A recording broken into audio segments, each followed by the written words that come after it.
They shot me without warning. Just a sharp hiss of air, a binding pinch in my neck, then darkness swallowed me whole. When I came to, it wasn't water beneath me, but thick, cold mud smothering every inch like a second skin. I lay still. Not yet. Footsteps approached. A man's voice, flat, detached, like reading a report. The Gators will finish him. No body means no case. Then her voice, my wife's, cut through, cold and sharp. What about his worthless son? Laughter. Cruel, careless. Let's get him next. Good. Both errors finally erased. Silence. Then the drone of an engine fading into distance. They believed they'd buried a problem deep. They forgot I survived 15 years in hell. Hell that's now familiar territory. I crawled from the swamp, mud in my mouth, rage in my chest. Every breath seared. Every joint screamed. But inside, colder than any water they wished would drown me, was silence. I watched dawn break from a ditch outside town, the same town where she smiled at me for a decade, kissed me, whispered love in the dark. She was my home after the war.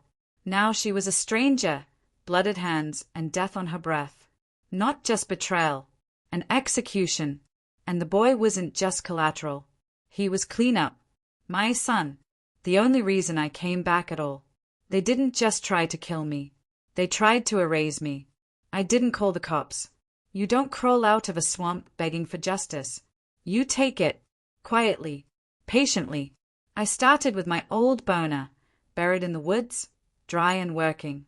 I hacked the cameras around the house. She wasn't mourning. She was rearranging life. New sheets. His cologne in my drawer. My photo frame emptied. I watched them dine in my kitchen. He poured wine. She laughed, toasting something dark. The school database confirmed it. My son's emergency contact switched 2 days ago. Legal guardianship fast-tracked. Too fast. I spoofed signals, sifted through texts, every secret whispered between them. Bank accounts rerouted. Insurance changed. Military payout set to release on confirmed death. The Gators will finish him. No body, no case.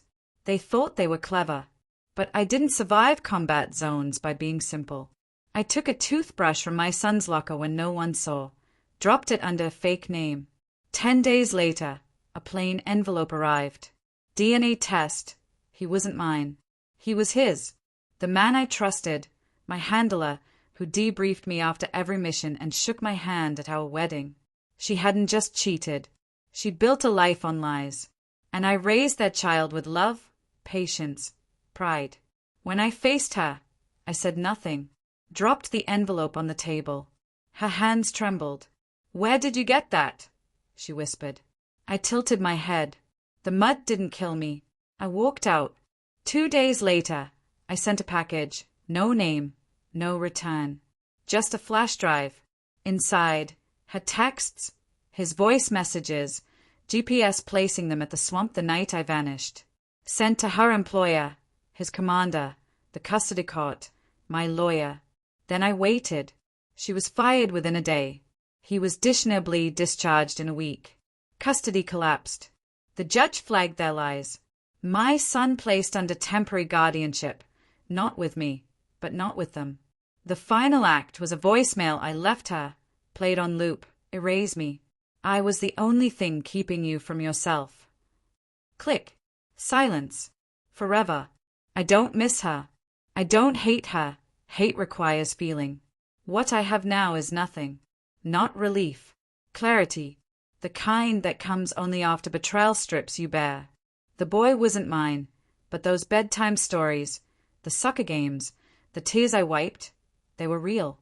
I don't know if I'll see him again. But this I know, they thought they buried a mistake. Instead, they awakened a memory. And memory doesn't drown in mud. It waits, quiet, patient, until it's time to strike. You can't kill what never belonged to you.